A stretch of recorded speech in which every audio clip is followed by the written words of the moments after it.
कहाँ बड़े अपन पापा चिन्ह से अपन दामाद हो, इहे हमें की दोसर हमें परिछि कि ना हो, इहे हमें की दोसर हमें।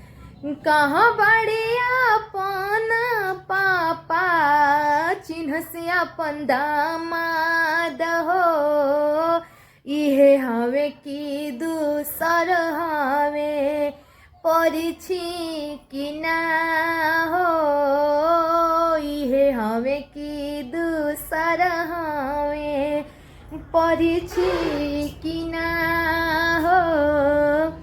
कहाँ बड़े अपन चाचा चिन्ह से अपन दामाद हो, इहे हमें की दूसर हमें परिछि कि ना हो, इहे हमें की दोसर हमें परिछि कि ना हो।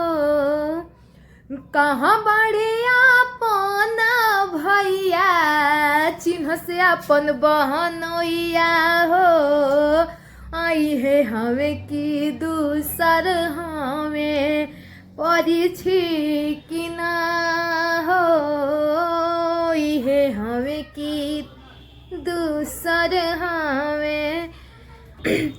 कहाँ बड़े अपन भैया चिन्ह से अपन बहनोइया हो, इहे हमें की दूसर हमें परिछि कि ना हो, इहे हमें की दूसर हमें परिछि कि ना हो, इहे हमें की दूसर हमें।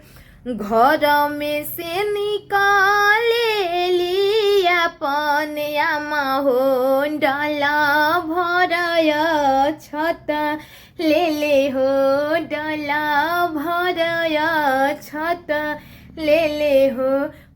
पहिले चुमैहाया मायापन बेटी हो, पाछा से हर जोता के जामल हो, पाछा से हर जोता के जामल हो। घर में से निकाले लियापन चाची हो, डाला भरय छत ले ले हो, डला भरय छत ले ले हो। पहिले चुमैहा चाची अपन बेटी हो, पाछा से हर जोता के जामल हो, पाछा से हर जोता के जामल हो। घर में से निकाले लियापन मामी हो, डला भरय छत ले ले हो, डाला भरय छत ले ले हो। पहिले चुमैहा मामी अपन भगनी हो, पाछा सिंहर जोता के जामल हो, पाछा सिंहर जोता के जामल हो।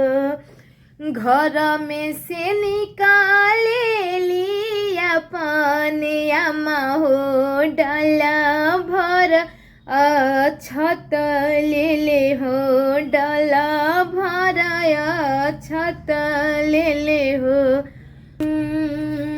चुटे की भसनुरा लगवते बाबा, बेटी हो जई है पराय, तेजा जानी आखी के पुतरी आए पापा, हथवा सिन्होरवा धराय, तेजा जानी आखी के पुतरी आए पापा, हथवा सिन्होरवा बाय।